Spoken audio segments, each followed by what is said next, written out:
క్రీస్తునందు ప్రియమైన సహోదరి సహోదరులారా, మన ప్రభువును రక్షకుడైన యేసుక్రీస్తు వారి యొక్క శ్రేష్టమైన నామలో అందరికీ వందనాలు.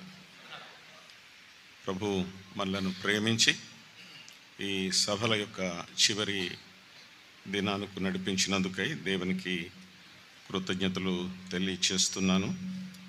మరి దేవుని ఆత్మచేత నింపబడి యోగ్యులైనటువంటి సేవకులు గత 2 దినాల్లో మన మధ్యలో ఉండి దేవుని వాక్యాన్ని అందించినందుకు కూడా నేను చాలా సంతోషపడుతూ ఉన్నాను. నేను సభలకు ఎందుకు వస్తానంటే వాక్యం చెప్పడానికే కాదు, వాక్యం నేర్చుకోవడానికి కూడా వస్తాను. తోటి సేవకులు ఏ విషయాలు మాట్లాడుతున్నారో అందులో ఉన్నటువంటి శ్రేష్టమైనటువంటి సంగతులు, నాకు తెలియనటువంటి విషయాలు దేవుని సేవకులు మాట్లాడుతుంటుండగా నేను కూడా విని ఆలకించి కొత్త సంగతులు నేర్చుకోవడం కొరకు నేను సభలకు వస్తూ ఉంటాను. నిన్న చెప్పినట్లుగా వారు చెప్పేవన్నీ కూడా నోట్ చేసుకోవడం లేక రికార్డ్ చేసుకోవడం, మరలా వాటిని ప్రశాంతంగా వినడం, ఇది నాకు అలవాటుగా ఉంది 50 సంవత్సరాల నుంచి కూడా. నా దగ్గర వారు వీరు చెప్పిన సందేశాలు నోట్స్లో రాసుకుంటే ఆ నోట్స్లు ఇంట్లో ఇంత ఎత్తున్నాయన్నమాట. నేల మీద నుంచి ఎత్తు, ఏ తారీఖు ఎన్ని గంటల నుంచి ఎన్ని గంటల వరకు ఎవరు వాక్యం చెప్పారు, ఏ సందేశం చెప్పారు అనేది భక్తులు మాట్లాడుతుంటుండగా నేను కూడా రాసుకున్న నోట్స్లు చాలా ఉన్నాయి. ఎప్పుడైనా ఖాళీగా ఉన్నప్పుడు అవి తీసి మరలా తిరిగి ధ్యానం చేస్తూ ఉంటాను. అందుచేత వాక్యం చెప్పడం ప్రధానమే, కానీ వాక్యం నేర్చుకోవడం కూడా అంతకంటే చాలా మరి ప్రధానమైన విషయమని మనందరం కూడా భావించాలని నేను కోరుతున్నాను. మరోసారి వేదిక మీద ఉన్న దైవజనులకు నేను వందనాలు తెలియచేస్తూ మీకు కూడా నా కృతజ్ఞతలు తెలియచేస్తున్నాను. ఆదికాండ గ్రంథం 2వ అధ్యాయం. నిన్న ఉదయం మనం కొన్ని మాటలు చదువుకున్నాం. కొన్ని సంగతులు నేను ఆపేసాను సమయం లేక. తిరిగి లేఖన భాగాలను చదువుకుని ప్రార్థన చేసుకుని మరికొన్ని సంగతులు లేఖనాల్లోంచి మనం నేర్చుకుందాం. The book of Genesis chapter 2 verse 8 onwards. 8వ వచనం నుంచి నేను చదువుతున్నాను. దేవుడైన యెహోవా తూర్పున ఏదెనులో ఒక తోట వేసి తాను నిర్మించిన నరుని దానిలో ఉంచెను. మరియు దేవుడైన యెహోవా చూపునకు రమ్యమైనది ఆహారమునకు మంచిదునైన ప్రతి వృక్షమును, ఆ తోట మధ్యన జీవవృక్షమును, మంచి చెడ్డల తెలివినిచ్చు వృక్షమును నేల నుండి మొలిపించాను. మరియు ఆ తోటను తడుపుటకు ఏదెనులో నుండి ఒక నది బయలుదేరి అక్కడ నుండి చీలిపోయి 4 శాఖలాయను. మొదటి దాని పేరు పీషోను. అది హవీలా దేశమంతటి చుట్టూ పారుచున్నది. అక్కడ బంగారం ఉన్నది.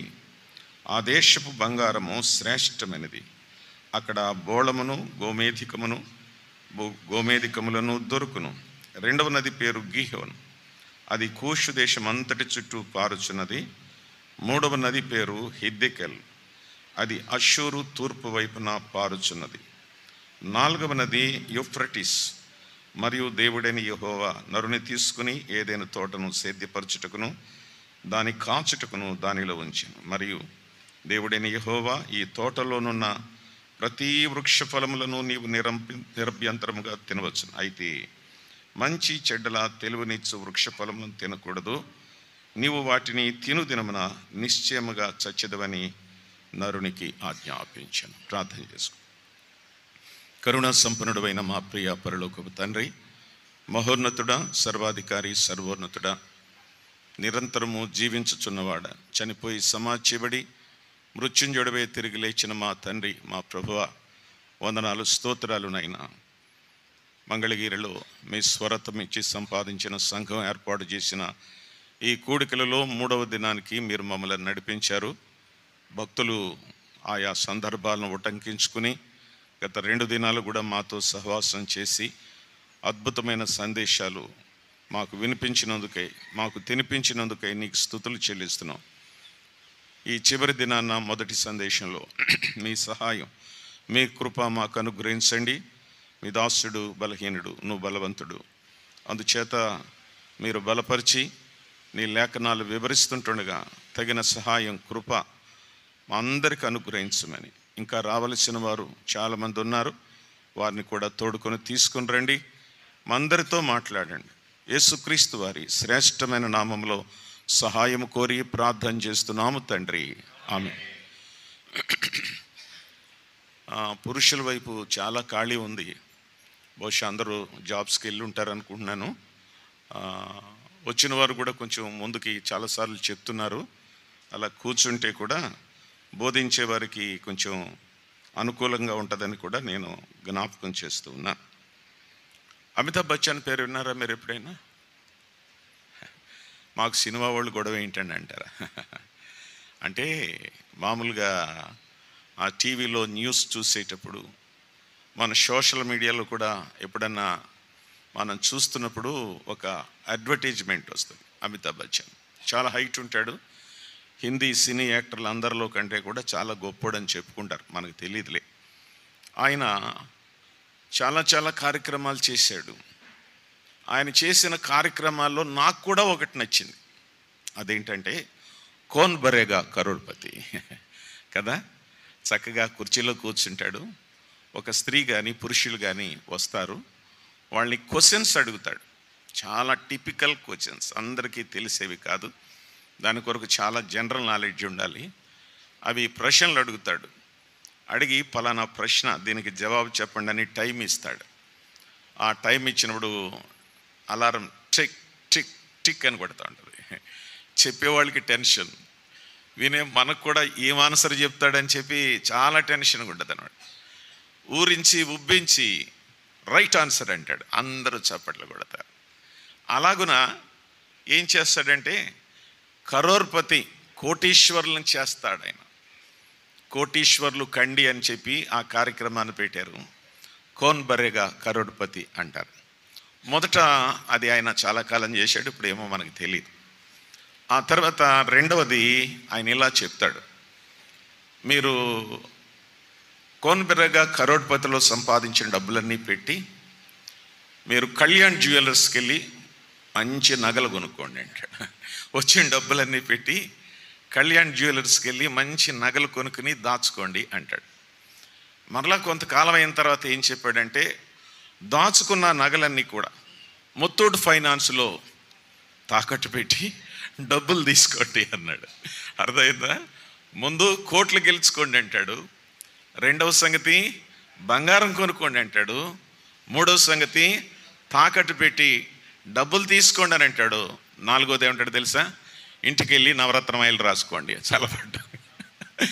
మీరు ఇంటికి వెళ్ళిన తర్వాత మీ బుర్రలు వేడెక్కిపోయి ఉంటే నవరత్నం ఆయిల్ రాసుకొని చల్లగా పండుకోండి అంటాడు. అది పబ్లిసిటీ, అది ఏదో చెప్పేటువంటి సంగతులు. కానీ దేవుని వాక్యం అలాగా మభ్యపెట్టి మసిపూసి మారేడుకాయ చేసేలాగా ఉండదు.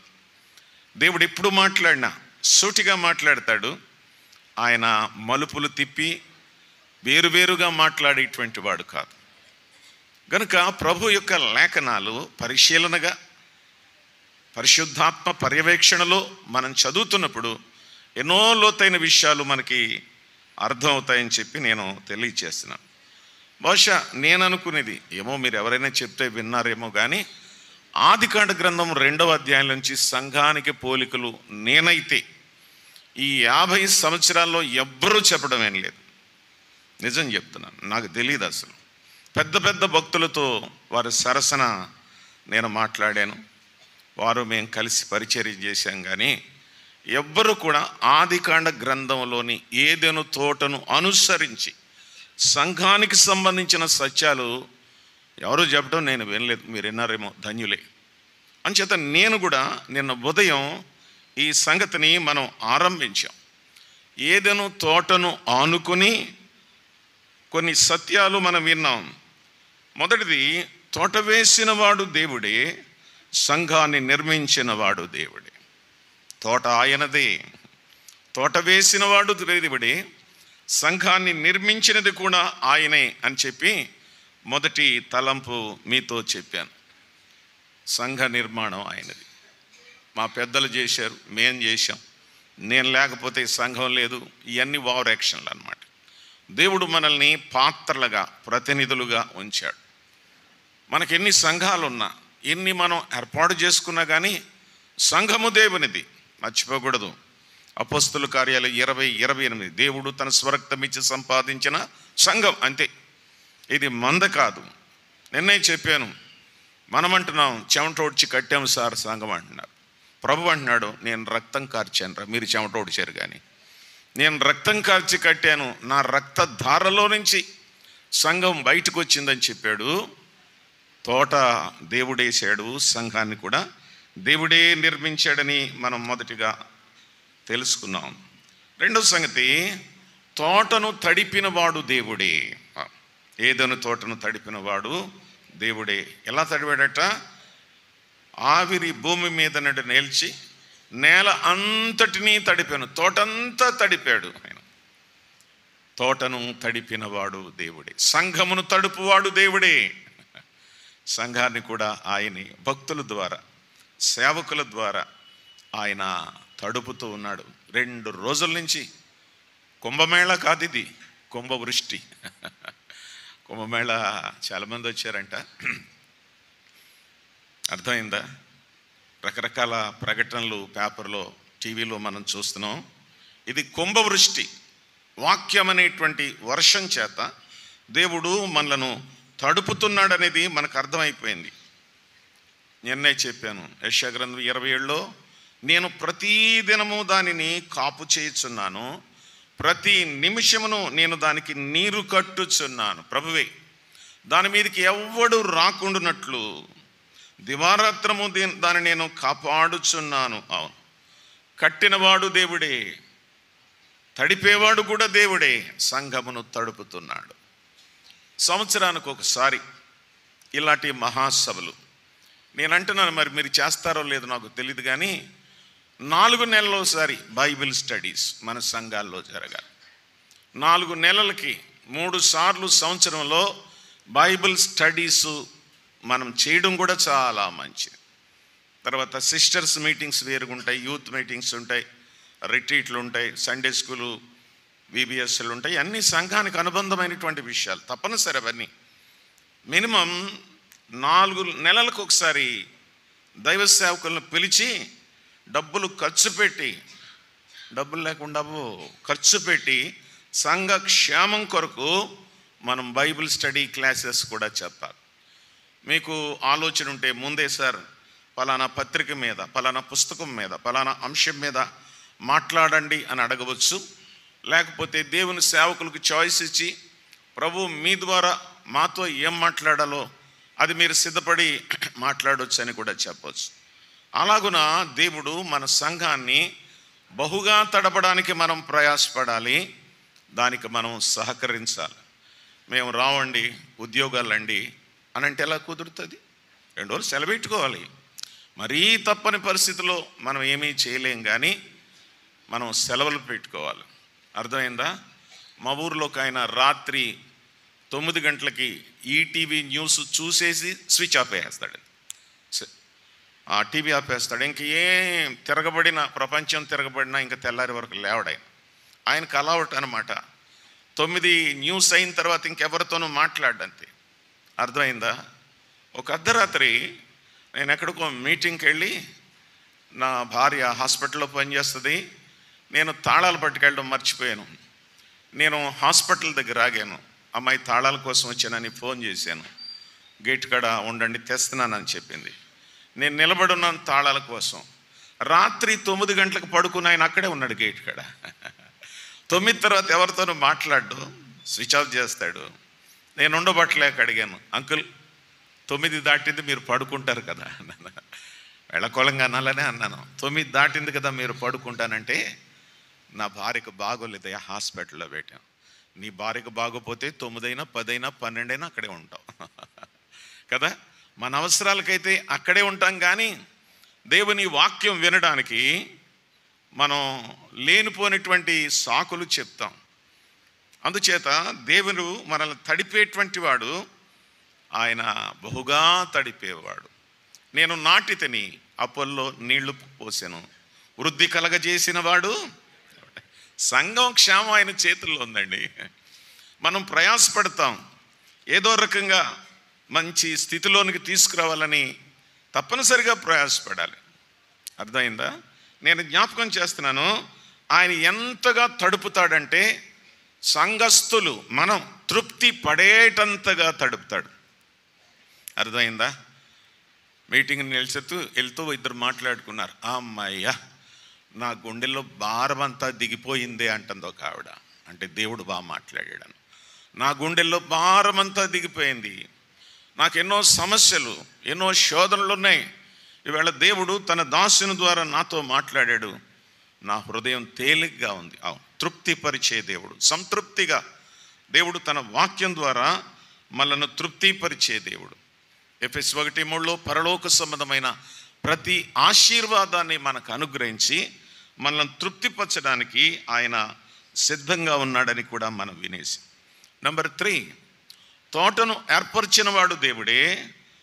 తోటను ఏర్పరిచినవాడు దేవుడే, తోటలో క్రమమును ఏర్పరిచినవాడు దేవుడే, సంఘములో క్రమమును ఏర్పరిచినవాడు దేవుడే.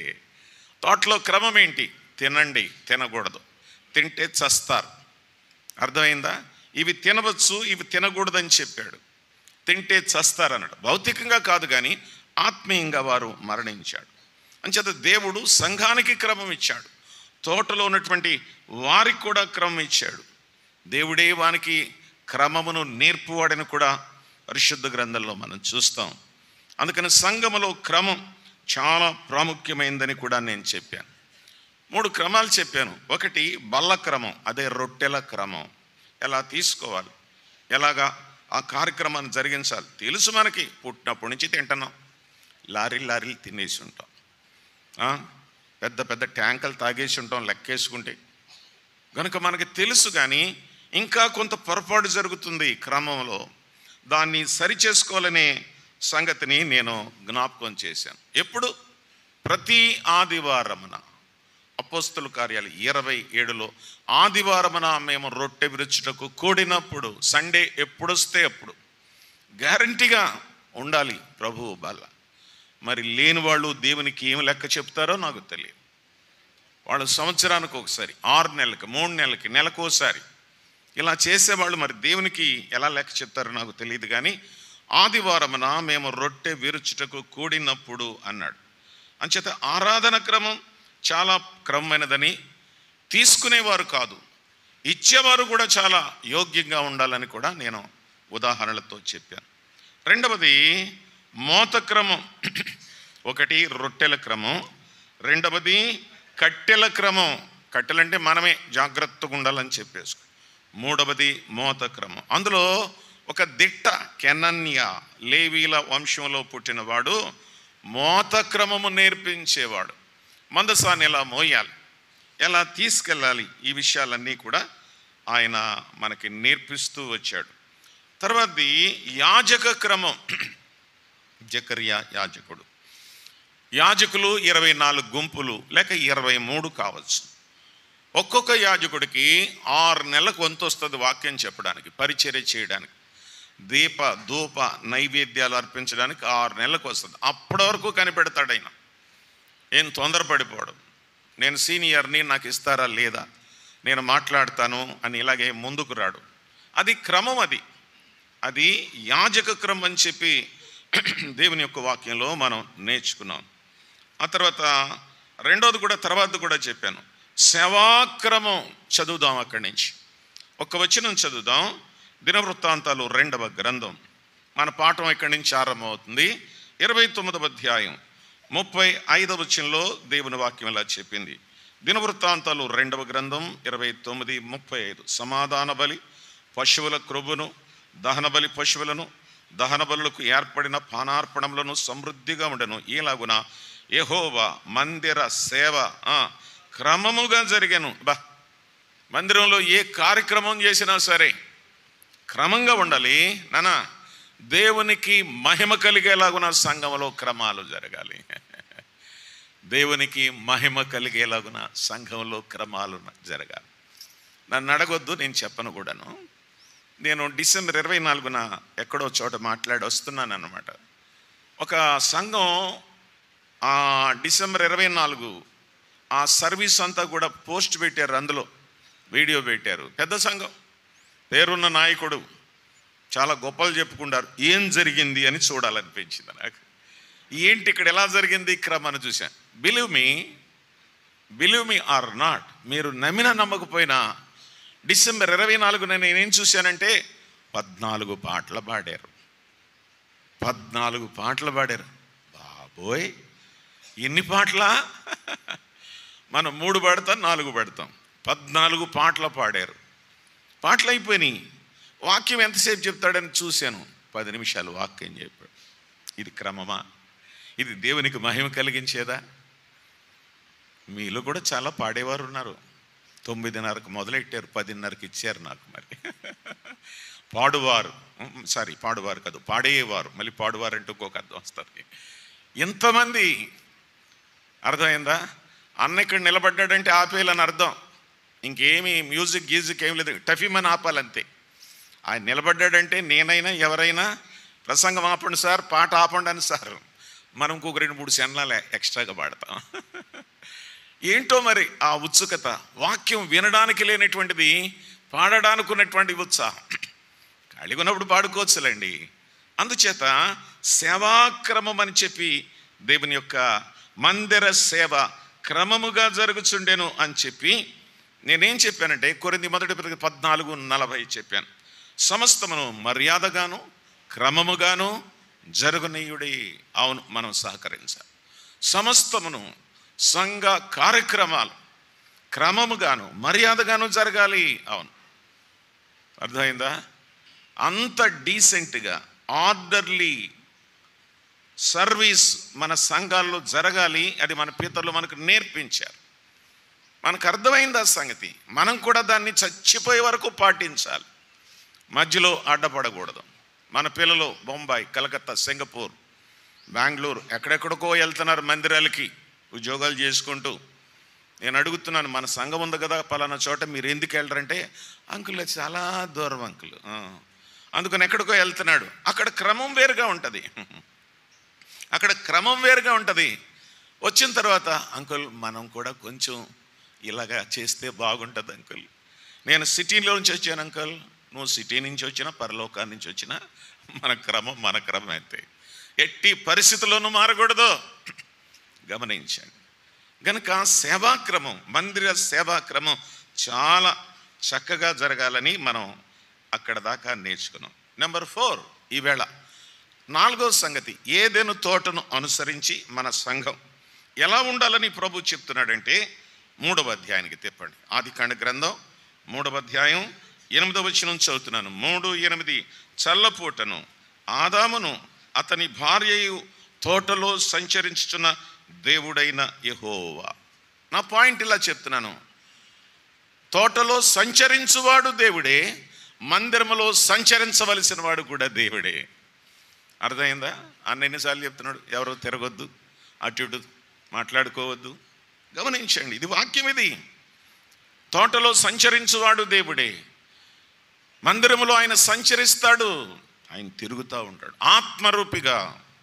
ఆయన మన మధ్యలో ఉంటాడు. ఆయన ఏలైనగా ఎక్కడ 2-3 నా నామం పేరిట కూడుకుంటారో వారి మధ్యన ఉంటానని చెప్పిన దేవుడు, వారి మధ్యలో ఉంటానని చెప్పిన దేవుడు మన మధ్య ఉంటాడు ఆత్మరూపిగా. దేవుడు ఆత్మ గనుక ఆయన ఆరాధించువారు ఆత్మతోనూ సత్యముతో మన మధ్యలో ఉంటాడు ఆయన. అంచేత మనం ఏం చేయాలంటే క్రమాన్ని పాటించాలి. ప్రభువు సంచరించున్నట్లుగా మనం సహకరించాలి. తోటలో సంచరించిన దేవుడు సంఘములో కూడా సంచరించున్నట్లు పవిత్రులుగా, యోగ్యులుగా, దేవుని పిల్లలుగా మనం జీవించాలనేది ప్రభువు చెప్తున్నాడు. తోటలో సంచరించిన దేవుడే సంఘములో కూడా సంచరించాలని లేఖనాల్లో మనం చూస్తున్నాం. ప్రకటన గ్రంథంలో 2వ అధ్యాయంలో 1వ వచనంలో ఇలాగుంది. ప్రకటన గ్రంథం 2వ అధ్యాయం 1వ వచనం, ఎఫెసులో ఉన్న సంఘపు దూతకు ఇలాగు వ్రాయము, 7 నక్షత్రములు తన కుడి చేత పట్టుకుని 7 దీప స్తంభముల మధ్య సంచరించువాడు చెప్పు సంగతులేమనగా. మరి పుస్తకాలు ఉన్నాయి, మరి మీరు ఎంతమంది తీసుకున్నారు? ప్రకటన గ్రంథం మీద 10,000 పుస్తకాలు అమ్ముడయ్యాయని చెప్పాను, 7 సంఘాల మీద. That is written by me, second book, 2వ పుస్తకం. అది 10,000 అమ్మారనమాట జీవన్జ్యోతి వాళ్ళు. చాలామంది ఇంకా కొనుక్కుంటున్నారు.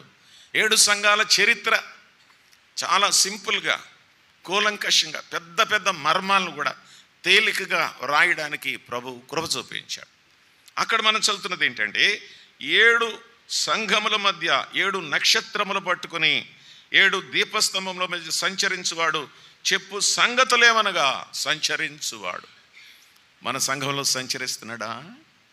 మీ సంఘాలలో సంచరిస్తున్నాడా? అసలు ఆయన్ని సంచరింపనిస్తున్నామా? మనమే సంచరిస్తున్నామా? సంఘములలో సంచరించువాడు. తోటలో సంచరించిన దేవుడే సంఘములో కూడా మన మధ్యలో ఆయన సంచరించాలని ఆశపడుతున్నాడు. కనుక మనం ఆయన సంచరించినట్లుగా మనం ప్రభువుకి సహకారులుగా ఉండాలని చెప్పి నేను తెలియచేస్తా ఉన్నాను. మన మధ్య ఉంటాడు ఆయన గ్యారంటీగా. ఎక్కడ 2-3 ఉంటే అక్కడ ఉంటానని చెప్పాడు, అంతే. భరోసాది మనకి. అంచేత ఆయన గ్యారంటీగా మన దగ్గర ఉంటాడు. ఆయన ఉండేటట్లుగా మనము ప్రయత్నం చేయడం, మన జీవితాలు మార్చుకోవడం చాలా ప్రాముఖ్యమైన సంగతి. ఒక యవనస్తుడు దక్షిణాఫ్రికాలో ఉన్నాడు. సౌత్ ఆఫ్రికాలో వ్యాపారం చేసుకుంటున్నాడు. ఆయన బ్లాక్ మ్యాన్. ఆయన వ్యాపారం బాగా జరుగుతుంది. సండే వచ్చింది, ఈవేళ ఎక్కడికి వెళ్ళాలి, ఆదివారం కదా, ఆరాధన చేసుకోవాలి కదా అని చెప్పి తిరగ్గా ఒక చర్చి కనపడింది. ఆ చర్చి దగ్గర గేట్ దగ్గర బౌన్సర్రా గేట్ మ్యాన్ ఉన్నాడు. అక్కడ గబగబా గేటు దగ్గరికి వెళ్ళాడు. గేటు దగ్గరికి వెళ్ళి లోపలికి వెళ్ళబోతున్నాడు బ్లాక్ మ్యాన్, సౌత్ ఆఫ్రికా. వెళ్ళబోతా ఉంటే గేట్ మ్యాన్ అన్నాడు, ఏ మ్యాన్ గెట్ అవుట్ అన్నాడు, బయటికి వెళ్ళన్నాడు. నేను ఆదివారం కదా మందిరానికి వస్తున్నానంటే ఆయన ఇలాగన్నాడు, this is a white people's church. ఇది తెల్లోళ్ళ సంఘం, నల్లోళ్ళు ఎవరిని రానివ్వన్నాడట. ఇది తెల్లోళ్ళ సంఘం, లోపల ఉన్న వాళ్ళందరూ తెల్లోళ్ళే, రానివ్వరు ఇక్కడికి, మీరు వైట్ అయితేనే లోపలికి రావాలన్నాడు. పాపం దుఃఖంతో వచ్చేసాడు. ఓ చెట్టుకు జారపడ్డాడు, మోకాళ్ళలో తల పెట్టుకున్నాడు, ప్రార్థన చేసుకున్నాడు, ప్రభువా ఏంటైనా ఈ మందిరానికి వస్తే ఇది తెల్లోళ్ళు చర్చి, నల్లోళ్ళు రాకూడదని బయటికి గెంటేశారు, ఏం చేయను ప్రభువా అని ప్రార్థన చేసి మనసులో కుమిలిపోతున్నాడు. ప్రభు ప్రత్యక్షమే ఇలాగన్నాడట, ఓ బాబు వాళ్ళు నన్నే రానిర్రా, నిన్నెందుకు రానిస్తారా అన్నాడట. వాళ్ళు నన్నే రానిరు మందిరంలోకి, వాళ్ళ కార్యక్రమాలు వీళ్ళు చేసుకుంటూ వెళ్ళిపోతారు, నన్నే రానిరు, నిన్నెలా రానిస్తారు అంటే, ఓ అలాగా ప్రభువా, మీకే తావు లేకపోతే మాకెక్కడ ఉంటుంది. ఎంత భయంకరమైన సంగతి. ప్రపంచంలో, లోకంలో మనం ఎన్ని సంఘాలు చూస్తున్నాం, ఎన్ని తిక్క సంఘాలు చూస్తున్నాం. మీరు ఆశ్చర్యపోతారు కొన్ని సంగతులు. మరి నేను అన్ని ప్రాంతాలు తిరుగుతున్నాను కనుక నాకు బాగా తెలుసు. 10th క్లాస్ పేపర్లు దిద్దడానికి మా జిల్లా హెడ్ క్వార్టరు ఏలూరు. ప్రతి సంవత్సరం 14 సంవత్సరాల పేపర్లు దిద్దాను నేను. తప్పించుకోవడానికి ట్రై చేస్తాను కానీ కుదరదు, పోనీలే అది కూడా ఒక సేవే కదా అనుకుని వెళతాం. మొదటి సంవత్సరం మన సంఘం లేదు అక్కడ, బ్రదర్న్ అసెంబ్లీ లేదు, తర్వాత వచ్చింది అది. ఓ బ్రదర్ వచ్చి అక్కడ ఇమానుయేల్ గారు అని నెల్లూరు నుంచి వచ్చి అక్కడ స్టార్ట్ చేశారు, నేను కూడా వారికి సహకరించాను. ఓకే, మొదటి సంవత్సరం 10th క్లాస్ పేపర్లు దిద్దడానికి వెళ్ళినప్పుడు ఎక్కడికి వెళ్ళాలో నాకు తెలీదు. జనరల్గా మనం వెళితే మన సంఘానికి వెళ్తాం, ఇఫ్ నాట్ బక్సింగ్ గారి సంఘానికి వెళ్తాం. ఈ రెండే మనకు పడి, ఇంకా మిగతా ఎక్కడ మనకి ఫిట్ అవ్వు అన్నమాట. సరే, 2వ సంవత్సరం ఒక అబ్బాయి నాతో పేపర్లు దిద్దడానికి ఇంకొక ఆయన వచ్చాడు. వాడి పేరు రోజర్స్ అనమాట. తమ్ముడు రోజర్స్, ఇవాళ ఆదివారం ఆరాధన లేకుండా అయిపోతుంది, లాస్ట్ టైం కూడా నాకు అలా జరిగింది అని అంటే, అన్నా మీకు ఎందుకన్నా, నేను లాస్ట్ టైం ఒక చోటుకి వెళ్ళాను, అప్పుడు ఆయన ఇంకెక్కడో ఉన్నాడు. అర్థమైందా? ఇద్దరం ఒకే రూమ్లో ఉన్నాం కనుక పర్మిషన్ అడుగుదాం, మన ఇద్దరం వెళదాం, ఆ తర్వాత మళ్ళా వచ్చేద్దాం అన్నాడు. ఓకే తమ్ముడు అన్నాను. వెంటనే డిపార్ట్మెంటల్ ఆఫీసర్ని అడిగాడు, సార్ ఇవాళ సండే సార్, మేము కొంచెం చర్చికి వెళ్తాం సార్, 1 గంట చర్చిలో ఉండొస్తాం సార్ అంటే, ఆ డిపార్ట్మెంటల్ ఆఫీసర్ ఏమన్నాడంటే, తప్పనిసరిగా వెళ్ళండి అని చెప్పి, అయితే ఒక కండిషన్ ఉంది, మీకు అందరికీ 4 కట్టలు ఇస్తే నీకు 6 కట్టలు ఇస్తాను అన్నాడు పేపర్లో. ఇక 6 కట్టలు ఇస్తాను, రాత్రి 9 అయినా 10 అయినా దిద్దేసి వెళ్ళండి అన్నాడు. మరి ఏం చేస్తాం, ఇంకా మనకేమో సండే ముఖ్యం కదా. ఓకే సార్ అనుకున్నాం, ఇద్దరం బయలుదేరాం. ఆయన వెళ్ళిన సంఘానికి వెళ్ళాం. ఏదో వాక్యం చెప్పాడు, సరిగా నాకేం అర్థం అవ్వలేదు. నేను అనుకున్నాను నాకే అర్థం అవ్వలేదంటే ఎవరికి అర్థం అవ్వలేదు అనుకున్నాను. ఏంటో మాట్లాడారు, నాకు అసలు ఏం అర్థం కాలేదు. కానుకలు పట్టేశారు, అయిపోయింది. ఆ తర్వాత చివరిగా మనం దేవుని స్తుతిద్దాం ఆఖరి పాట అన్నాడు ఆ కాపరి. అందరూ లేచి నిలబడండి అన్నాడు. అందరూ లేచి నిలబడ్డాడు.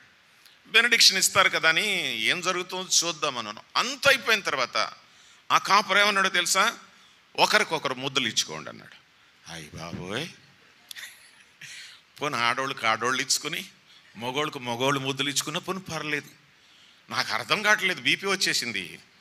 ఆడోళ్ళు మగోళ్ళకి ఇచ్చేస్తున్నారు, మగోళ్ళు ఆడోళ్ళకి ఇచ్చేస్తున్నారు. ఇదేంటిరా బాబు, ఆశ్చర్యం అయిపోయింది. నేను రోజర్స్ని అడిగాను, ఏంద్రా తమ్ముడు ఎక్కడికి తీసుకొచ్చావని. అన్యా పోయిన సంవత్సరం వెళ్ళలేదు, బహుశా కరస్పాండెన్స్ మారి ఉంటుంది. ఇది దొరలు ఎవరో కొత్తోళ్ళు దొరుకుంటారో అందులో భాగంగా ఎంత భయంకరమైన సంఘం, ముద్దులు ఇచ్చుకోవడం. ఇది సంఘమేనా? ఇది క్రమమేనా? దేవుడు హర్షిస్తాడా? దేవునికి మహిమ కలిగే సంగతులేనా? ఆలోచించాలి, మనం ఆలోచన చేయాలి. ఏది దేవునికి మహిమ కలిగిస్తుందో అలాంటి పరిస్థితిలోకే మనం రావాలి.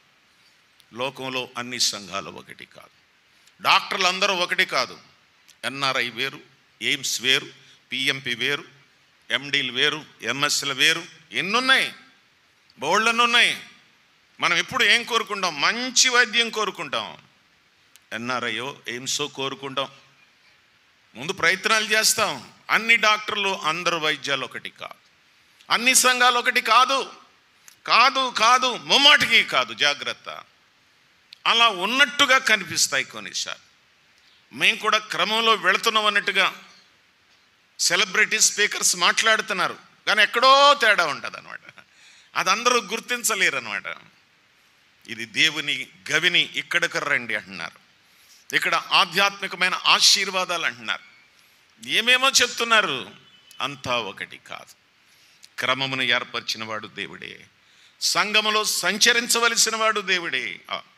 నేను చెప్పినా మళ్ళా చెప్తాను. ఎప్పుడైనా అలాగా చూస్తాం అంతే, వెంటనే క్లోజ్ చేసేస్తాం. యూట్యూబ్లో అస్సలు చూడకూడదు. ఒక ఆయన మైక్ కట్టుకుంటాడు అనమాట, ఎక్కడ తిరుగుతాడు. అలా తిరిగి కిందకు వచ్చేస్తాడు. ఆడోళ్ళ నోట్లో మైక్ ఎడతాడు, మగోళ్ళ నోట్లో ఉన్న మైక్ ఎడతాడు. ఏంటి సంగతి? ఇదేం బోధ, ఇదేం విధానం? పేతురు తన పత్రికలో ఏం చెప్పాడు? ఎవడైనాను బోధించినడలా దైవోక్తులు బోధించినట్టుగా నిలబడి వాక్యం చెప్పాలి. కలెక్టర్ గారి ముందు అటు ఇటు తిరుగుతావా, గెట్ అవుట్ అంటాడు. మంత్రుల ముందు ఏదన్నా మనం అర్జీ ఇచ్చినప్పుడు అలాగా రచరచగా ఉంటామా? ఉండవు. మన జోళ్ళు తీస్తాం, మన సెలలు ఆపుతాం, లైన్లో నుంచుంటాం, మన పేరు వచ్చినప్పుడు వెళతాం. నేను ఆఖరిని మళ్ళా ఇచ్చేస్తాను. నేను ఎందుకు చెప్తున్నానంటే అన్ని సంఘాలు ఒకటి కాదు. తోటలో సంచరించువాడు దేవుడు, సంఘములో సంచరించవలసిన వాడు దేవుడు. ఎప్పటికప్పుడు మనం చూసుకోవాలి. ఈ వారం ప్రభు మన మధ్యలో సంచరించాడా? సంఘం సంఘస్థులు పరిశుద్ధులు కాకపోతే దేవుడు అక్కడ సంచరించలేడు. సారీ టు సే, నేను చాలా విచారంతో చెప్తున్నాను. సంఘం సంఘస్థులు విశ్వాసులు నడిపేవారు, నడిపించబడుతున్నటువంటి వారు పరిశుద్ధులు కాకపోతే దేవుడు అక్కడ సంచరించలేడు. ఎందుకని? Be holy as I am holy. నేను పరిశుద్ధుడనైన ప్రకారం మీరును సమస్త ప్రవర్తన యందు పరిశుద్ధులైండి. అది చాలా జాగ్రత్త. Our first and foremost qualification is holiness. విశ్వాసుల యొక్క మొట్టమొదటి ఆధిక్యత పరిశుద్ధత అనే విషయాన్ని మనం గ్రహించవలసిన అవసరం ఉంది. బాప్తిసం తీసేసుకున్నాం, రొట్టె తింటున్నాం, సంఘంలో ఏదో చిన్న చిత్తగా పరిచర్య చేస్తున్నాం అంటే కుదరదు. రేపు 26వ తారీఖు మన ప్రధానమంత్రి మోడీ ఎర్రకోట నుంచి మాట్లాడడం 11వ అవుతుంది. ఇప్పుడు 10 సార్లు మాట్లాడేశాడు ఆయన, ఎందుకంటే హ్యాట్రిక్ కొట్టాడు కదా, ఇంకెవరు దొరకలేదు కదా. 11వ రేపు 26న ఎర్రకోట మీద నుంచి మాట్లాడతాడు. ఆయన మన ఇప్పుడు సాక్షి వస్తుంది మాకు, చదువుతాను నేను. అందులో ఇలా చెప్పాడు, ఎవరో చెప్పాడు, ఆయన గురించి కామెంట్ చేశాడు. ఎర్రకోట మీద 10 సార్లు మాట్లాడినా 100 సార్లు మాట్లాడినా దేశానికి సంక్షేమం, దేశానికి అభివృద్ధి, వాగ్దానం చేసిన అన్నీ నెరవేర్చకపోతే వేస్ట్ అన్నాడు. నిజమే కదా. ఏయో స్కీములు చెప్తున్నారు మన ముఖ్యమంత్రులు, మన ప్రధానమంత్రి, వీళ్ళందరూ రకరకాలుగా చెప్తున్నారు. నేను ఎందుకు చెప్తున్నానంటే, బాప్తిసం పొందినంత మాత్రాన, ప్రభు బలలో పాలు పొందినంత మాత్రాన మనం ఎర్రకోట వీరులాగా యాక్షన్ చేయలేం. ఆయన పరిశుద్ధతను గీటురాయిగా చూస్తాడు. సంఘంలో ఉన్న విశ్వాసులందరినీ ఆయన సంచరించున్నట్లుగా మనం ప్రయత్నం చేయాలి. నెంబర్ 5, ఏదైనా తోటలో వినిపించింది దేవుని స్వరమే. 100% దేవుని స్వరమే. చదవనా మాట? ఆదికాండ గ్రంథం 3వ అధ్యాయం 8వ వచనం. కనీసం హెడ్డింగ్లు వచనాలు మీరు రాసుకుంటే మిగతా మ్యాటర్ అంతా మీకు తర్వాత అయినా అర్థమైపోద్ది. అర్థమైందా? మళ్ళీ ఒక్కసారి నేను మీకోసం ఈ డిఫరెన్సెస్ అన్నీ కూడా, ఆ హెడ్డింగ్లన్నీ మరలా నేను జ్ఞాపకం చేస్తున్నాను. సంఘాన్ని స్థాపించిన వాడు దేవుడే. మొదటిది, తోటను నాటినవాడు దేవుడే, సంఘాన్ని స్థాపించినవాడు. తోటను తడిపినవాడు దేవుడే, సంఘాన్ని తడిపినవాడు దేవుడే. మూడవది, తోటలో క్రమము ఏర్పరిచినవాడు దేవుడే, సంఘములో క్రమమును ఏర్పరచువాడు దేవుడే. ఇప్పుడు 4వ దానికి వచ్చాం, అది కూడా చెప్పుకున్నాం. తోటలో సంచరించువాడు దేవుడే, సంఘములో సంచరించవలసిన వాడు కూడా దేవుడే. ఇప్పుడు మనం ధ్యానం చేయబోతున్నాం. తోటలో వినబడింది దేవుని స్వరమే, సంఘములో వినబడాల్సింది కూడా దేవుని స్వరమే. మనం చిన్నప్పుడు పాడుకున్నాం కదా, ఏసన్న స్వరమన్నా నువ్వు ఎప్పుడైనా విన్నావా? 12 శరణాలో 8 శరణాలో గుర్తులేవు, కానీ ఆ పాట పాడుతూ ఉంటే ఎంత సంతోషంగా ఉండదు. ఎప్పుడైనా విన్నావా? జలముల మధ్య ఆయన ఉన్నాడు, ఫలానా చోట ఆయన ఉన్నాడు, మీరు విన్నారా? సియోను భక్తి గీతాలవి. పేర్లు మనకు తెలియవు ఎవరు రాశారో, కానీ అద్భుతమైన కీర్తనలు. మనకి సంఘములో వినబడవలసింది దేవుని స్వరమే. 3:8 ఇప్పుడు చదువుతున్నాను. ఆదికాండ గ్రంథం 3:8.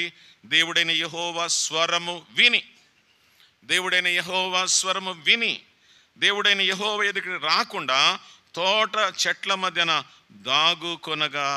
అవును, మీరు 8వ వచనం చదవండి. ఆదికాండం 3:8. 9వ వచనం చదవండి. 10వ వచనం చదవండి.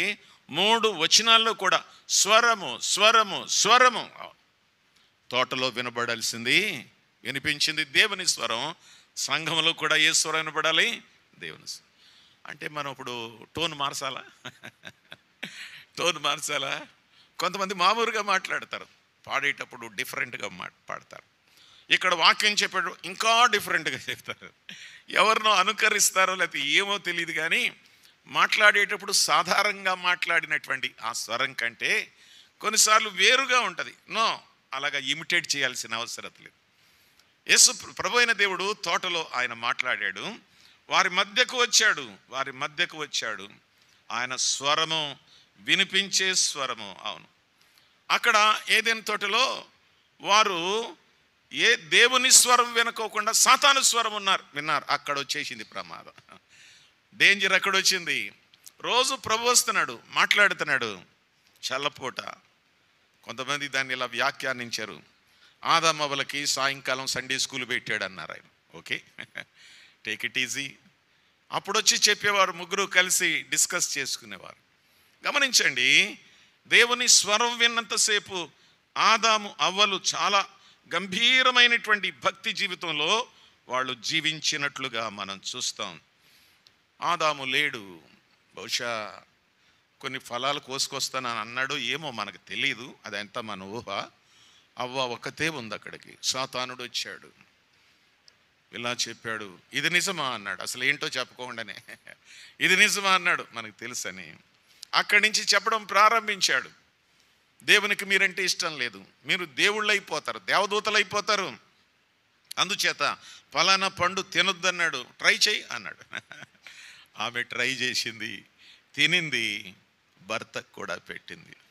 అర్థమైందా? వారి మనోనేత్రాలు తెరవబడ్డట్టుగా మనం చూస్తాం. అసలు అవ్వేం చెప్పాలి? మా ఆయన లేడు, వచ్చాక రండి అని చెప్పాలి. అక్క మీకే ఈ సంగతి. ఎప్పుడైనా ఎవరైనా వచ్చి మీతో మాట్లాడడానికి ప్రయత్నం చేస్తే మీరేం చెప్పాలంటే మా వారు లేరు. అర్థమైందా? వారు అంటే అప్పుడప్పుడు వారు అవుతుంది కదా మన ఇంట్లో. భార్యాభర్తల మధ్య అప్పుడప్పుడు చిన్న చిన్న వారు అవుతుంది. మా వారు లేరు, వచ్చాక రండి అని చెప్పాలి. అనవసరంగా అవ్వ నెత్తి మీద వేసుకుంది ఈ గొడవ అంతా. లీడర్షిప్ తీసుకుంది అనమాట. చెప్పండి పర్వాలేదు, మా ఆయన లేకపోయినా పర్లేదు. కొంతమంది ఆడవాళ్ళు ఏమంటారు తెలుసా? మా ఆయన బొత్తిగా తెంగరోడండి బాబా, అసలు ఆడికి మెదడే లేదండి, వీళ్ళు పెద్ద సూపర్ అయినట్టు. అయితే అయి ఉండొచ్చు కానీ న్యూనతగా మాట్లాడకూడదు కదా. పెళ్ళైన కొత్తలో నేను పెళ్ళిళ్ళు చెప్తాను, అమ్మ మీ వారు ఉన్నారంటే ఉన్నారండి. అర్థమైందా? ఒక నెల రోజులు పోయాక మీ వారు ఉన్నారంటే ఉన్నాడండి. రండి నుంచి టండి దగ్గరికి వస్తుంది. ఇంకో నెల పోయాక వస్తే ఉన్నాడో ఊడాడు బెల్లం కొట్టిన రాయ, ఉంటే ఏంటి లేకపోతే ఏంటి. పెళ్ళిలోనేమో మంచి గంభీరమైనటువంటి తీర్మానాలు చేస్తారు, ప్రమాణాలు చేస్తారు, కానీ రాను రాను ఏమవుతుందంటే ఎందుకో మరి అలా మాట్లాడడం కొంతమంది నేర్చుకుంటారు. మంచిది కాదు. ఒకరినొకరు గౌరవంగా మాట్లాడుకోవడం చాలా సంతోషం. అర్థమైందా? పురుషులారా, మీరు ఇంటికి వెళ్ళి మీ భార్యల్ని డార్లింగ్ అని పిలండి, ఐస్ కిర్ర అయిపోతుంది అంతే. ఎంత సంతోషపడిపోతుందో. ముద్దుగా పిలుచుకోండి, డార్లింగ్ అని పిలవండి, చాలా బాగుంటుంది ఆ పిలుపు. ఆమె కూడా ఏమండి హనీ అని పిలవండి, తేన్లాటోడండి మా ఆయన అని. కుటుంబాలు బాగుండాలంటే పలకరింపులు బాగుండాలి. దేవుని స్వరం వినాల్సినటువంటి అవ్వ సాతాను స్వరం విన్న కారణం చేత కుటుంబానికి ముప్పు కలిగింది. ఆయన సంచరించువాడు, ఆయన చెప్పే సంగతులు మనం వినాలి. రండి ప్రకటన గ్రంథానికి వద్దాం. 2వ అధ్యాయం 1 వచనం చదువుతున్నాను, మధ్యలో మాట చదువుతాను. ప్రకటన గ్రంథం 2వ అధ్యాయం 1 వచనంలో సంచరించువాడు చెప్పు సంగతులేమనగా 2:1 సంఘములో సంచరించువాడు చెప్పు సంగతులేమనగా.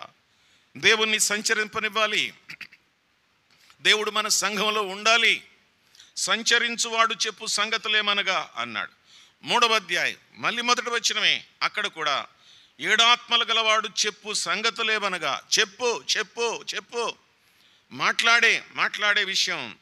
ప్రకటన గ్రంథం 3వ అధ్యాయం 7వ వచనం, సత్య స్వరూపయగు పరిశుద్ధుడు చెప్పు సంగతులేమనగా. సంచరించువాడు చెప్పువాడు. ఏదైనా తోటలో సంచరించిన వాడు దేవుడే, చెప్పినవాడు కూడా దేవుడే. సంఘములో సంచరించవలసిన వాడు దేవుడే, మాట్లాడేవాడు కూడా ఆయనే చెప్తాడు. తన భక్తులను బలహీనమైన ఘటాలను వాడుకొని ఆయన చెప్తాడు. సత్య స్వరూపయోగు పరిశుద్ధుడు చెప్పు సంగతులేమనగా. ఈ మాటలు మనం వినాలి. దేవుడు చెప్పే ఏ మాట అయినను నిరర్ధము కానేరదన్నది మరియా, యేసు ప్రభు తల్లి. మరి ఆయన చెప్పిన ఏ మాట నిరర్ధకము కానేరదు.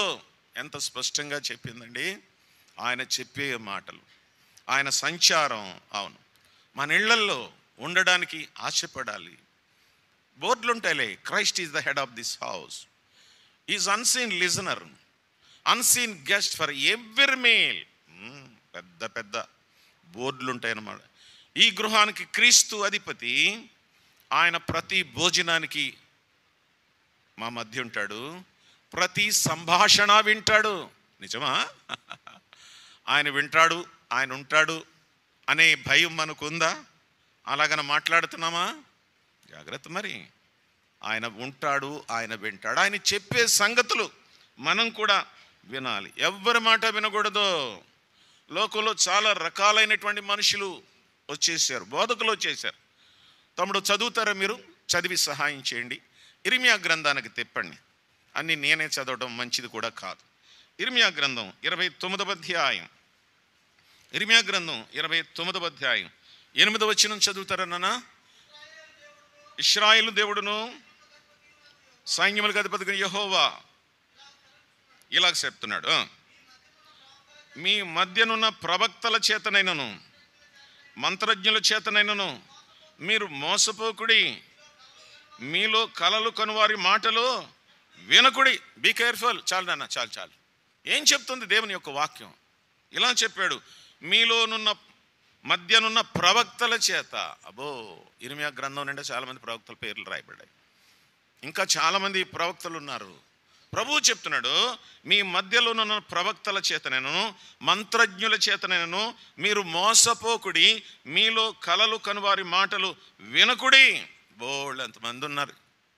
ఈదుకో బోధకురాలు, ఈదుకో సంఘం, వీధుకో సేవకుడు, అద్భుతములు చేయబడును, మీకు భావములు చెప్పబడును, మీ కొరకు అభిషేక ప్రార్థనలు చేయబడును, మీ కొరకు కర్చీఫులు ఇవ్వబడును, మీ కొరకు అభిషేకించిన తైలాలు ఇవ్వబడును. ఏంటి అన్నీ? మోసగించడానికి, ఇతరులను మోసగించడానికి. కలలు కనువారు ఉన్నారు, ప్రవచనాలు చెప్పేవారు ఉన్నారు. అలాంటి వారి మాటలు మీరు దయచేసి వినొద్దు, వినొద్దు. నేను వీళ్ళందరికీ ఒక పేరు పెట్టాను. ఈ మధ్య మనకు కూడా ఆరంభమైంది, అంటుకుందా వ్యాధి. సోది ప్రవక్తలు అంటారు వాళ్ళు. సోది చెప్పినట్టు చెప్తారనమాట. అర్థమైందా? సోది ప్రవక్తలు బహుగా విస్తరించారు, బహుగా విస్తరించారు. ఏదేదో ఊరించి, ఊహించి, ఉబ్బించి, తమకు తోచినట్టుగా చెప్పి సంఘంలో కొంతమందిని వేరుపరిచి తమ సంఘంలోనికి లాగుకొని చేసేవారు ఈ దినాల్లో చాలామంది ఉన్నారు. ఓ సభలో ఆర్ఆర్కే మూర్తి గారు నేను మాట్లాడుతున్నాం. ఆయన కలిశారనమాట. ఆయన ఇలా చెప్పాడు, ఈ రోజుల్లో సేవ ఎవరు చేస్తున్నారు? ఎవరో సేవ చేయట్లేదు, సువార్త ప్రకటించడం లేదు అని తమాషాకి ఎలాగన్నాడు. ఏం చేస్తున్నారు సేవకులంటే, వారి యొక్క వలను సంఘం మీద వేస్తున్నారు, కొంతమంది లాగుతున్నారు అన్నాడు ఆయన. నిజం కూడా అయితే కదా, లాగుతున్నారు. సొంతంగా సువార్త చెప్పి, వాక్యం చెప్పి ఆత్మలు రక్షించే పని లోకంలో చాలా తక్కువగా కనబడదు. సోది చెప్పేవాళ్ళు ఎక్కువైపోయారు, మనుషులను మభ్యపెట్టేవాళ్ళు ఎక్కువైపోయారు. అలాంటి చోటకు మనుషులు బహు ఎక్కువగా వెళతారని మనకు కూడా తెలుసు. అందుచేత అలాంటి పరిస్థితులకు మనం ఎన్నడూ వెళ్ళకూడదని దేవుని వాక్యం. సంచరించువాడు ఆయనే మాట్లాడాలి, ఆయనే మాట్లాడాలి. నాకు తెలిసిన ఒక ఆయన భక్తిగానే ఉండేవాడు. ఒక నెల రోజులు కనపడలేదు ఆయన. మేము ఇంటికాడి నుంచి బయలుదేరితే జస్ట్ ఒక అరఫర్లాంగు లోపే ఆయన ఇల్లు ఉంటుంది అనమాట. ఒక నెల 2 నెలలు కనబడలేదు ఆయన. ఏంటి కనబడలేదు ఈ బ్రదరు అని అనుకున్నాను. తర్వాత ఆయన కనపడ్డాడు. చాలా అందగాడు, బాగుంటాడు, తెల్లగా, హైట్ అండ్ వెయిట్ బాగుంటాడు అనమాట. అర్థమైందా? ఆయన మీసాలు తీసేసాడు. కొత్తగా కనపడ్డాడు నాకు. ఏంటి బ్రదర్ మీసాలు తీసేశారు, మీరు అదోలోని కనపడుతున్నారంటే, నేను వేరే సంఘానికి వెళ్ళాను బ్రదర్ అన్నాడు. అయ్య బాబాయ్, సంఘానికి వెళ్తే మీసాలు తీయాలని ఎవరు చెప్పారు? లేకపోతే మీసాలు పెట్టుకోవాలని ఎవరు చెప్పారు? ఎక్కడికి వెళ్ళారు అని అంటే ఆయన అన్నాడు, వధువు సంఘానికి వెళ్ళాను. వధువు సంఘం అంట. అసలు సంఘాన్ని వధువు సంఘమే అంటారు, ఏ సంఘాన్ని అయినా. అంటే ఏంటి బ్రదరు? వధువు అంటే స్త్రీ కదా, స్త్రీకి మీసాలు ఉండవు కదా, అందుకని ఆ సంఘంలో పురుషులందరూ మీసాలు తీసేయాలి. నేను కూడా తీసేసాను. నేను ఎటకారంగా ఎలాగన్నా, స్త్రీలందరూ జాకెట్లు వేసుకుని చీరలు కట్టుకుంటారు కదా, మీరు కూడా అలా చేయొచ్చు కదా, వధువు సంఘం అంటున్నారు కదా. ఇలాగున్నాయన్నమాట. సంచరించువాడు చెప్పు సంగతులు మానేసి సోదిగాళ్ళు చెప్పేటువంటి మాటలు వినేటువంటి మనుషులు బాగా పెరిగారు. అర్థమైందా? నరసాపురంలో పోలీస్ స్టేషన్లో కొంతమంది ఆడోళ్ళని అరెస్ట్ చేశారని ఎవరో చెప్పారు. అక్కడ ఉన్నటువంటి సిఐ గారు మా ఇంటి పక్కన ఉంటారు. అందుచేత ఆయన కూడా నాకు ఫోన్ చేశాడు, న్యూటన్ బాబు గారు ఒకసారి స్టేషన్కి వస్తారన్నాడు. అయిపో పోలీసు వాళ్ళు అంటే నాకు చాలా భయం, మీరందరూ మంచివాళ్ళండి. అర్థమైందా? వెళ్ళిన తర్వాత అన్నాడు, బ్రదరు మా పాప పరీక్షలకు వెళ్తుంది, చిన్న ప్రార్థన చేస్తారని ఇందాక వస్తా కారులో తీసుకొచ్చాను స్టేషన్కి, చిన్న ప్రార్థన చేయండి బ్రదర్ అన్నాడు. ఓకే మంచిది బ్రదర్ అని ప్రార్థన చేశాను. ఆ తర్వాత కొంతమంది ఆడోళ్ళు సెలలో ఉన్నారు. ఆయనే చెప్పాడు, పాస్టర్ గారు, న్యూటన్ బాబు గారు, వీళ్ళ సంగతి తెలిసిందా మీకు అన్నాడు. తెలియదు సార్ అన్నాను. ఆయన ఏం చెప్పాడో తెలుసా? వీళ్ళు మన గ్రామానికి చివర పొలాల్లో కరెంటు నడిపేటువంటి ఒక గది ఉంటుంది అనమాట, పొలాలు తడపడానికి. అన్నీ ఉంటాయి అక్కడ, ఓ బెడ్ ఉంటుంది, అన్నీ ఉంటాయి, రైతు అక్కడ ఉంటాడు అనమాట. అక్కడ వీళ్ళందరూనండి, క్షమించండి చెప్పకూడదు కానీ, బట్టలు తీసేసి బూడిద పాముకుని చప్పట్లు కొట్టి డ్యాన్సులు వేస్తున్నారని మాకు ఫోన్ వచ్చింది. ఫోన్ వచ్చింది, లేడీ కానిస్టేబుల్స్ పంపించి తీసుకొచ్చాం. అడిగాం ఏమిటమ్మాయి అంటే, మా సంఘం పేరు బూడిద సంఘం అన్నారంట. అయ్య బాబు, బూడిద సంఘం, మీసాలు తీసేసే సంఘం. ఇలాగున విస్తరించాయి. విశ్వాసికి, నేను బ్రదరంతో మాట్లాడుతున్నాను, ముఖ్యంగా ఒళ్ళంతా కళ్ళు ఉండాలి మనకి. ఎక్కడ ఏం జరుగుతుందో, ఎటువంటి పరిస్థితి జరుగుతుందో మనం తెలుసుకొని విశ్వాస జీవితాన్ని కొనసాగించాలి. ఆయన సంచరించేవాడు, ఆయన మనతో మాట్లాడేటువంటి వాడు. చదవండి, ఒక వచనం చదవండి. ప్రభు ఏం చెప్పాడు, దేవుని వాక్యం ఏం చెప్తుంది, మనం ఏం చేస్తున్నాం? హెబ్రీలకు రాయబడిన పత్రిక 13వ అధ్యాయం. హెబ్రీలకు రాయబడిన పత్రిక 13వ అధ్యాయం చదువుదామా? 9వ వచనం చదువునానా? నానా విధములైన అన్య బోధల చేత త్రిప్పబడుకుడి. చాలు చాలు చాలు, చాలా బోధలు వచ్చేసాయి, చాలా బోధలు వచ్చాయి. హెబ్రీలకు రాస్తూ పౌలు చెప్పాడు, నాయనా జాగ్రత్త, నానా విధములైన అన్య బోధల చేత త్రిప్పబడుకుడి, జాగ్రత్త. పుస్తకాలు ఉన్నాయి అక్కడ. దుర్బోధలు అనే పుస్తకం ఉంది. సెవెంత్ డే అడ్వెంటిస్ట్ మీద రాశాను, యెహోవా సాక్షుల మీద రాశాను, మొత్తం 22 మంది మీద రాశాను, సాతాను సంఘం మీద రాశాను, బ్రహ్మనిజం రాశాను, దుర్బోధకుల గురించి రాశాను. రాతలే రాతలు. మనం వెళ్ళిపోయిన మన సంఘాలకు, వాక్యం చెప్పే బోధకులకు అది ప్రయోజనకరంగా ఉండాలని చాలా కష్టపడి రాశాం. నేను ఎందుకు చెప్తున్నానంటే, నానా విధములైన అన్య బోధల చేత త్రిప్పబడొద్దు, జాగ్రత్తగా ఉండడం మంచిది. నా భార్య డ్యూటీ నుంచి వస్తుంది, హాస్పిటల్ నుంచి. మధ్యాహ్నం 1 గంట వరకు డ్యూటీ ఉంటుంది. నడిచి వచ్చేటోడికి నేను ఉంటే తీసుకొస్తాను, నడిచేటికి 1 గంటన్నర అయింది. దూరంగా ఉండగానే బ్యాగ్లో తాళాలు తీస్తుంది. 2 ఆడోళ్ళు తెల్ల బట్టలు కట్టుకుని అక్కడ నుంచున్నారు మా ఇంటి ముందు. వినాలి, తెల్ల బట్టలు కట్టుకుని అక్కడ నుంచున్నారు. నా భార్యను చూసి, అమ్మ మీ పేరు ఏం పేరు? కరుణ అని చెప్పింది. వందనాలమ్మ అన్నారు. వందనాలు. అయ్యగారు లేరా అని అడిగారు. ఆయన సేవకి వెళ్ళారు, లేరు అన్నారు. అమ్మ కొంచెం మంచినీళ్ళు ఇస్తారా అన్నాడు. మంచినీళ్ళు ఇస్తారంటే మరి మంచినీళ్ళు ఎవరెవని అంటారు? ఒకవేళ ఇవ్వలేదనుకోండి, బోధకుడు భార్య నీళ్ళు కూడా ఇవ్వలేదంటారు కదా. ఈనోరే అన్నీ మాట్లాడుతుంది కదా. ఆమె తలుపు తీసి లోపలికి వెళ్ళి వాళ్ళని వరండాలో కూర్చోబెట్టి ఫ్యాన్ వేసి నీళ్లు తీసుకొచ్చి ఇచ్చింది. తాగారు. మంచిదమ్మా అన్నారు. చిన్న మాట చదువుతానమ్మా అన్నారు వాళ్ళు. నేను అక్కర్లేదు, నేను ఇప్పుడే టైర్డ్ అయిపోయాను, నాకు తెలుసు మీరేం చెప్పక్కర్లేదను. మరలా అడిగారు, అమ్మ మీరు బైబిల్ తేకపోయినా పర్లేదు, ఒక్క మాట వినండి అన్నారు. చెప్పండి అంది. అలా నిలబడి, మీ పేరు ఏం పేరు అన్నారు. కరుణ అని. మీ పేరు ఇంగ్లీష్లో ఏంటి? ఇంగ్లీష్లో కూడా కరుణే అంటాం. హిందీలో ఏంటి? హిందీలో కూడా కరుణే. ఏ భాష అయినా పేరు పేరే. అమ్మ మీరు కరెక్ట్గా చెప్పారు. మీ పేరు తెలుగులో కరుణ, ఇంగ్లీష్లో కరుణ, హిందీలో కరుణ. మీరు జాగ్రత్తగా వినాలమ్మా. తెలుగులో యేస్ అంటారు, ఇంగ్లీష్లో జీసస్ అంటారు, హిందీలో యేసు మసీహి అంటారు. యేసు దేవుడు కాదు అన్నారట. వెంటనే ఏమందంట, మీరు యెహోవా సాక్షులా అందంట. మరి అంతే కదా, మీరు యెహోవా సాక్షులా అన్నారండి. గెట్ అవుట్, కిందకి దిగండి, నాకేం చెప్పక్కర్లేదు అన్నాడు. నేను వచ్చాక చెప్పింది, ఇలా అడిగారండి, నా పేరు తెలుగులో, ఇంగ్లీష్లో, హిందీలో కరుణ కరుణ కరుణ అంటే యువర్ రైట్ అని చెప్పి, ఇంగ్లీష్లో జీసస్ అన్నారు, తెలుగులో యేస్ అన్నారు, హిందీలో యేసు మసీహి అన్నారు, కనుక యేసు దేవుడు కాదు అన్నారు. వెంటనే గెట్ అవుట్ అన్నాను. నేను అన్నాను, గెట్ అవుట్ అని ఎందుకన్నావే? కుక్కను వదిలేసింది వాళ్ళ మీద కన్నాను. కోపం వచ్చింది. పెద్ద కుక్క ఉండేదన్నమాట అప్పుడు. కుక్కను వదిలేసింది, వాళ్ళ సంగతి ఏంటో తేల్చేసినాను. నేను ఎందుకు చెప్తున్నానంటే, ఇలాగున మోసపరిచే బోధలు ఇంటింటికి తిరుగుతూ, నేను ఒక మాట డైరెక్ట్గా చెప్తాను, నేనేం భయపడను. ప్రపంచంలో అన్ని డినామినేషనల్స్ కంటే ఎవరి దగ్గర ఎక్కువ డబ్బులు ఉన్నాయంటే చర్చ్ ఆఫ్ క్రైస్ట్ వాళ్ళ దగ్గర ఉన్నాయి, యెహోవా సాక్షుల దగ్గర ఉన్నాయి. ఇంక మిగతా వాళ్ళ దగ్గర తక్కువే ఉంటాయి. అర్థమైందా? చర్చ్ ఆఫ్ క్రైస్ట్ వాళ్ళు కొంచెం డీసెంట్గా హ్యాండిల్ చేస్తారు, యెహోవా సాక్షులు కొంచెం డైరెక్ట్గా హ్యాండిల్ చేస్తారు. జాగ్రత్త. డబ్బులు ఇస్తారు, పిల్లలకు జీతాలు ఇస్తారు, ఎన్నెన్నో సంగతులు చేస్తారు, యవనస్తులను పాడు చేస్తారు. ఎక్కడికి పడితే అక్కడికి వెళ్ళకూడదు, ఏ బోధ పడితే ఆ బోధ వినకూడదు. నానా విధములైన అన్య బోధల చేత మీరు త్రిప్పబడకుడి, జాగ్రత్త. మీ జీవితాన్ని జాగ్రత్తగా కాపాడుకోండి ప్రభు సంఘాలతో చెప్తాం. ఇవి సంఘ సందేశాలండి. సంఘం దేవుని స్వరాన్నే వినాలనే విషయానికి ఈ మాటలన్నీ నేను చెప్తున్నాను.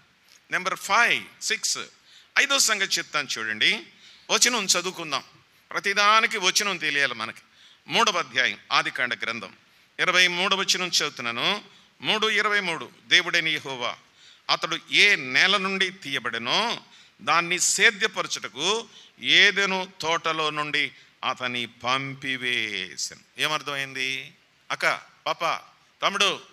తోట మీద అధికారం దేవునిది, సంఘం మీద అధికారం దేవునిది. అది భావం. తోట మీద అధికారం దేవునిది. అందుకే ఆదామవ్వల్ని ఏమన్నాడు తెలుసా? గెట్ అవుట్ అన్నాడు. బయటికి పంపేశాడు. మరలా వారు తిరిగి రాకుండానట్లుగా ఖడ్గజొలలు కూడా పెట్టాడని మనం చదువుతాం. తోట మీద అధికారం దేవునిది, సంఘం మీద అధికారం దేవునిది. జాగ్రత్త. సంఘం మీద అధికారం దేవునిది అనే విషయాన్ని మనం ఎన్నడూ కూడా మర్చిపోకూడదని నేను ప్రభువు పేరట జ్ఞాపకం చేయాలి. ఆయనదే అధికారం. నామకే వాస్తు. మనం అంతే. క్రమంగా జరిపించుకోవడానికి పెద్దలు యాజమాన్యం చేస్తారు, యవనస్తులు సహకరిస్తారు. నేను చాలా చోట చెప్తున్నాను, యవనస్తులారా మీరు పెద్దల మాట వినండి, బాగుపడతారు. పెద్దల మాట వినండి. అనుభవజ్ఞులు, వారికి వాక్యం బాగా తెలుసు. సంఘాన్ని పరిపాలించడంలో వాళ్ళు ఎన్నో డక్కాముక్కలు తిన్నారు. వాళ్ళు మాట వినండి, మీరు బాగుపడతారని యవనస్తులకు చెప్తాను. పెద్దలకెలా చెప్తాను, పెద్దలకు కూడా చెప్పాలి. యవనస్తులను దూరంగా ఉంచొద్దు. యవనస్తులను దూరంగా ఉంచొద్దు. చిన్న చిన్న బలహీనతలు ఉంటాయి యవనస్తుల దగ్గర, వాళ్ళని నెమ్మదిగా చేరతీయండి. ఎందుకో తెలుసా? మన తర్వాత ఈ సంఘాన్ని నడిపించవలసింది వాళ్ళే. ప్రభు మనల్ని పిలిస్తే మనం వెళ్ళిపోవాలి. సంఘం దివాళా తీయకూడదు. బ్యాంక్రప్సీ అంటారు, దివాళా తీసిన బ్యాంక్ అన్నట్టుగా. అందుకని పెద్దలైనటువంటి వారు యవనస్తుల్ని నెమ్మదిగా చేరదీసి, చిన్న చిన్న మైనస్ పాయింట్లు ఉంటాయి, గ్యారంటీగా ఉంటాయి వాళ్ళ దగ్గర, అయినా కానీ వారిని చేరదీసి అలా కాదు బాబు, ఇలాగని మంచిగా చెప్పి వాళ్ళని క్రమపరచాల్సిన అవసరం ఉంది. ఇద్దరు సంఘానికి అవసరం. ఇంకా కొంత పెద్ద వయసు వస్తే వాళ్ళు ఇలా చెప్పాలి, బాబు మేము ఊరికే బ్యాక్ సీట్లో కూర్చుంటాం నాయన, అర్థమైందా? మీరే నడిపించుకోవాలి ఇదంతా జాగ్రత్తగా. లూథరన్ సంఘాల్లో ఒక అబ్బాయి నా దగ్గరకు వచ్చి ఇలాగ అడిగాడు, అంకుల్ సంవత్సరానికి ఒకసారి యవనస్తులు నడిపిస్తారు మా సంఘంలో, ఈవేళ నాకు వాక్యం ఇచ్చారు అంకుల్, నేనేం సిద్ధపడలేదు అంకుల్, ఏదైనా 2 ఇలస్ట్రేషన్స్, ఏదైనా చిన్న సందేశం నాకు రాసిస్తారా అన్నాడు. ఇప్పుడు ఆయన అమెరికాలో ఉన్నాడు అనుకోండి.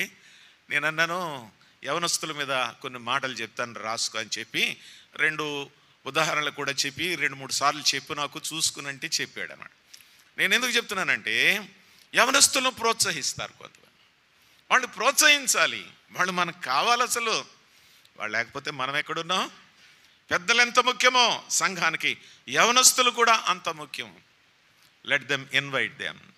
వారిని మనం ఆహ్వానిద్దాం, చిన్న చిన్న పనులు అప్పగిద్దాం, అవసరాన్ని బట్టి వాక్య పరిచర్య ఇద్దాం. ఫలానా వారం మీరు మాట్లాడాలి బాబు అని ముందు చెప్దాం, ఒక నెల ముందు. వాళ్ళు బాగా ప్రార్థన చేసుకుని సిద్ధపడతారు. జాగ్రత్తగా విందాం. బాగా చెప్తే అప్రిషియేట్ చేద్దాం. ఎక్కడైనా తప్పులు చెప్తే ఒంటరిగా కేకేసి ఇది ఇలా చెప్పుంటే బాగుంటుంది బాబు అని చెప్దాం. సంఘంలో ఉండవలసినటువంటి విధానం. ఎందుకు చెప్తున్నాను తెలుసా? తోట మీద అధికారం దేవునిది, సంఘం మీద అధికారం కూడా దేవునిదే. అవును, ఎఫెసీ పత్రికలు ఏం చూస్తాం మనం? 5వ అధ్యాయం 23వ వచనం కంఠపాఠం. సంఘమునకు శిరస్సు ఆయనే, సంఘమునకు శిరస్సు ఆయనే. క్రీస్తు సంఘమునకు శిరస్సు అయి ఉన్నాడు. Is the head of the church. సంఘమునకు శిరస్సు అయిన క్రీస్తు, ఆయనే శిరస్సు, ఆయనే శిరస్సు. కారణం మళ్ళా అపోస్తల కార్యాలు 20:28 దేవుడు తన స్వరక్తమిచ్చి సంపాదించిన తన సంఘం, మన సంఘం కాదు, తన సంఘం ఇది. ఏ సంఘమైనా సరే ఆయన సంఘమే, అంతే. మనల్ని పనివారుగా పెట్టాడు. అందుచేత తోట మీద అధికారం దేవునిది, సంఘం మీద అధికారం దేవునిది. ఆయన అధికారం కనుక ఒప్పుకొని నీ పూర్ణ హృదయంతో. సామెతల గ్రంథం 3వ అధ్యాయంలో ఆయన అధికారమునకు ఒప్పుకొనుము, అప్పుడు ఆయన నీ త్రోవలన్నీ సరళము చేయి. అంచేత ఆయన అధికారం, ప్రభువా నన్ను మీరు పరిపాలించండి, మీ ప్రభుత్వానికి మీ మాటలకు నేను లోబడతాను ప్రభు అని చెప్పి దేవునితో చెప్పుకోవడం చాలా ప్రాముఖ్యమైన విషయం. అందుకని ఆయనకు భయపడతారు. యవనస్తులారా ఆయనకు భయపడండి, విశ్వాసులారా ఆయనకు భయపడండి. అధికారం ఆయనదే. ఎవరిని ఉంచాలో ఎవరిని తీసేయాలో అన్నీ ఆయనకు తెలుసు. వాళ్ళిద్దరిని బయటికి పంపించాడు. ఎందుకంటే వాళ్ళ ప్రవర్తన అనుకూలంగా లేదు. అక్కడ తోటలో ఉండడానికి సరైనటువంటి స్టాండర్డ్స్ వాళ్ళకి లేవు. అందుచేత వాళ్ళని బయటికి పంపించాడు, మరెన్నడూ రాకుండా తీసేశాడు. చాలా జాగ్రత్తగా ఉండాలి. అధికారం ఆయనదని మనం మర్చిపోకూడదని నేను జ్ఞాపకం చేస్తాను. ఆఖరి మాట, ఆదికాండాన్ని అనుసరించి మనం ధ్యానం చేస్తున్నటువంటి విషయాల్లో 7వ మాట కూడా నేను చెప్పి నేను ముగిస్తాను. ఒక 5-10 నిమిషాలు కొంచెం ఓపికగా మనము దేవుని యొక్క వాక్యాన్ని వినడానికి ప్రయత్నం చేద్దాం. మళ్ళా చెప్తాను, తోట వేసినవాడు దేవుడే, సంఘాన్ని స్థాపించినవాడు దేవుడే, తోటను తడిపినవాడు దేవుడే, సంఘమును తడుపువాడు దేవుడే. 3వది, తోటలో క్రమం ఏర్పరిచినవాడు దేవుడే, సంఘములో క్రమం ఏర్పరిచినవాడు దేవుడే. 4వది, తోటలో సంచరించువాడు దేవుడే, సంఘములో సంచరించువాడు దేవుడే. 5వది, తోటలో వినబడింది దేవుని స్వరమే, సంఘములో కూడా వినబడవలసింది దేవుని స్వరమే. 6వది, తోట మీద అధికారం దేవునిదే, సంఘం మీద అధికారం కూడా దేవునిదే. లాస్ట్ బట్ వన్, ఆఖరిది నేను చదువుతున్నాను. 3వ అధ్యాయం 24 చదువుతాను ఆదికాండ గ్రంథంలోని. 3:24. అప్పుడు ఆయన ఆదామును వెళ్ళగొట్టి ఏదెను తోటకు తూర్పు దిక్కున కెరూబులను జీవవృక్షమునకు పో మార్గమును కాచుటకు ఇటు అటు తిరుగుచున్న ఖడ్గ జ్వాలలను నిలువబెట్టాను. ఏమర్థమైంది మీకు? నాకు ఎలాగ అర్థమైంది ఏంటంటే, తోట యొక్క భద్రత దేవునిదే, సంఘం యొక్క భద్రత దేవుని. రాసేసుకోండి. తోట యొక్క భద్రత దేవునిదే, అందుకే బయటకు పంపేశాడు. అగ్ని జ్వాలలు కలిగినటువంటి ఆ యొక్క ఖడ్గాన్ని అక్కడ వ్యక్తులను వారిని పెట్టినట్టుగా మనం చూస్తున్నాం. తోట మీద అధికారం, భద్రత, ముఖ్యంగా ఇందాక అధికారం చెప్పుకున్నాం, భద్రత దేవునిదే, సంఘం యొక్క భద్రత దేవునిదే. అర్థమైందా? ఆయన భద్రపరచువాడు, ఆయన కాపాడువాడు, ఆయన సంరక్షించువాడు, ఆయన తడుపువాడు, ఆయన స్వరము వినిపించేవాడు, సంచరించువాడు. ఆయనది సంఘం, ఆయనది సంఘం, మనది కాదిది. తన సంఘమును కాయుటకు అన్నాడు. అందుచేత భద్రత దేవునిది. చదువుతారన్న ఇంకోసారి యెషయా గ్రంథం 27వ అధ్యాయం. ఇందా చదువుకున్నాం, మరలా చదువుదాం. 27వ అధ్యాయం 3వ వచనం చదువునా. యెహోవా అను నేను దానిని కాపు చేయుచున్నాను, ప్రతి నిమిషమున నేను దానికి నీరు కట్టుచున్నాను, ఎవడను దాని మీదకి రాకుండానట్లు దివారాత్రము దానిని కాపాడు. అబ్బా, మనకెంత ధైర్యం! తలుపులు వేసేమో లేదో, అది చేసేమో లేదో, అన్ని లాకర్లో పెట్టేమో లేదో, కొన్నిసార్లు వెనక్కి ముందుకు తిరుగుతూ ఉంటాం. ఏం జరిగింది తెలుసా? కాపు చేయుచున్నాను, ప్రతి నిమిషము నేను దానికి నీరు కట్టుచున్నాను, ఎవడును దాని మీదకి రాకుండానట్లు దివారాత్రము దానిని కాపాడుచును. ఎంత గొప్ప దేవుడు! సంఘం భద్రత దేవునిది. ఆయనే కాపాడుతున్నాడు, ఆయనే దాన్ని జాగ్రత్తగా చూస్తున్నాడు. మనలను కాపాడువాడు, ఇశ్రాయేలును కాపాడువాడు, కునుకడు నిద్రపోడు. అర్థమైందా? సంఘాన్ని ఎంత జాగ్రత్త, ప్రతి నిమిషం అన్నాడు. నేను ఇలా రాసుకున్నాను నా బైబిల్లో, ప్రతి సెకండ్ అని రాశాను. ప్రతి మిల్లీ సెకండ్, సెకండ్లో 1000వ వంతు మిల్లీ సెకండ్ అంటారు. ప్రతి మిల్లీ సెకండ్ దానికి నీళ్లు పోస్తున్నాడు, దానిని కాపాడుచున్నాడు. ఎవరు సంఘానికి హాని చెయ్యకుండా రాత్రింబవళ్ళు నేను దానిని కాపలా కాస్తున్నాను. చెన్నైలో దుండగులు చాలా కాలం క్రితం ఒక మందిరానికి నిప్పెట్టేశారు, కాల్చేశారు. వాళ్ళందరూ కూడా పాపం చాలా స్కావెంజర్స్, అంటే రోడ్లు ఊడ్చేవాళ్ళు, మలమూత్రాలు క్లీన్ చేసేవాళ్ళు, వాళ్ళకు సంఘం ఉంది. చెన్నైలో నడిబొడ్డు అడ్రస్ మర్చిపోయాను. ఆ సంఘాన్ని కాల్ చేశారు, అందరూ ఏడ్చారు. ఏం చేస్తారు? సంఘ కాపరిలా చెప్పాడు. ఏమన్నాడు తెలుసా? ఏం కంగారు పడకడు, దేవుని చిత్తం ఇది కాలిపోవడం, మనం ఏమీ చేయలేం. అందరూ రండి, తెల్ల బట్టలు కట్టుకుని రండి, ఈ బూడిదలో కూర్చోండి, స్త్రీలు తలవెరబోసుకోండి దుఃఖానికి సూచనగా, పురుషులు గోనెపట్లు కట్టుకోండి, రండి, మనందరం కూడా 24 hours ఇక్కడే ప్రార్థన చేద్దాం. కాల్ చేసిన బూడిదలో కూర్చుని, ఆ మట్టిలో కూర్చుని స్త్రీలు, పిల్లలు, యవనస్తులు అందరూ ప్రార్థన చేశారు.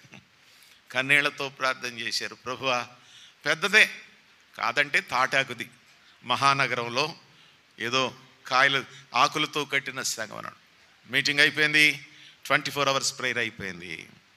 ఒక పెద్ద ఆయన చెన్నైలో పోస్ట్ పెట్టాడనమాట. 4Runner అని ఒక మ్యాగజైన్ ఉంటుంది, ఎడిటర్ పేరు నేను మర్చిపోయాను, అది నాకు ఇప్పుడు రావట్లేదు, ఇదివరకు వచ్చేది 4Runner అని. అందులో పెద్ద అక్షరాలతో పేశారు, చెన్నైలో పలానా స్ట్రీట్లో పలానా మందిరాన్ని దుండగులు కాల్చేశారు, సహకరించాలనుకున్న వారందరూ కూడా ఈ నెంబర్ కేంద్రకి ఫోన్ చేయండి, మీ కానుకలు పంపించండి, అవి వారికి అందచేయబడతాయి. ఆ సంఘం పాస్టర్ గారు ఫోన్ నెంబర్ ఇది, నా నెంబర్ ఇది, మీరు ఎవరికి పంపినా పర్వాలేదు, మ్యాక్సిమం ఆయనకే పంపండి, నేను కూడా బిజీగా ఉంటాను అని చెప్పి 4Runnerలో ప్రకటన చేశారు. దాబానంలాగా టక చెన్నై, బాంబే, కలకటా, హైదరాబాద్ క్రైస్తవులైన వారు తీసుకునే వారందరికీ ఆ పత్రిక చేరింది. ఎవరు ప్రేరేపించలేదు, కానీ వాళ్ళు టకటక వేల కొలది, ఒకళ్ళిద్దరు లక్షలు పంపించారు. లక్షలు పంపించిన తర్వాత ఆ సంఘస్థులందరూ చెప్పారు, సరిపోతాయి సార్ మేము మందిరం కట్టుకోవడానికి, ఇంకా మాకు డబ్బులు వద్దు సార్, మేము వీటితోటే మందిరం కట్టుకుంటామని చెప్పన్నారు. నేనెందుకు చెప్తున్నానంటే, ఆయనే అనుమతించాడు, అది కాలిపోయింది, దాని భద్రత ఆయనే. ఇప్పుడు అక్కడ సుందరమైన మందిరం ఉంది. దేవుని చిత్తం, దేవుని యొక్క ఉద్దేశం నెరవేరుతుంది. సంఘమును కాపాడువాడు ఆయనే. అది కాలిపోయినా, లేకపోతే కూలిపోయినా, తుఫాన్ వచ్చి ఏదన్నా జరిగి ఓ పక్క ఒరిగిపోయినా, ఏమైనా కానీ దాని భద్రత దేవునిదే. యెహోవాను నేను దానిని కాపు చేయుచున్నాను. మరి సంఘాన్నే కాపాడే దేవుడు, మందిరాన్నే కాపాడే దేవుడు నేనెందుకు కాపాడు? విశ్వాసం లేక, నమ్మకం లేక, ప్రభువు మీద పూర్తిగా ఆనుకోక, ఎంతసేపు మన సంగతులే మనం చెప్పుకుంటున్నాం తప్ప ఆయన మీద ఆధారపడినప్పుడు ప్రభు మనకు కాపు చేస్తాడు. దివారాత్రము దాన్ని నేను కాపాడుచున్నాను అన్నాడు. ఆఖరి వచ్చిన మీరు చదవండి, నేను ప్రార్థన చేస్తాను. యోహాను సువార్తకు రండి. యోహాను సువార్త 10వ అధ్యాయం 29వ వచనం తమ్ముడా, 10:29. Gospel according to John 10th chapter 29th verse. Okay, 10:29. వాటిని నాకు ఇచ్చిన నా తండ్రి అందరికంటే గొప్పవాడు గనుక నా తండ్రి చేతిలో నుండి ఎవడును వాటిని అపహరింపలేడు. బా, హౌ వండర్ఫుల్ ఇట్ ఈస్. ఎంత బాగుందండి.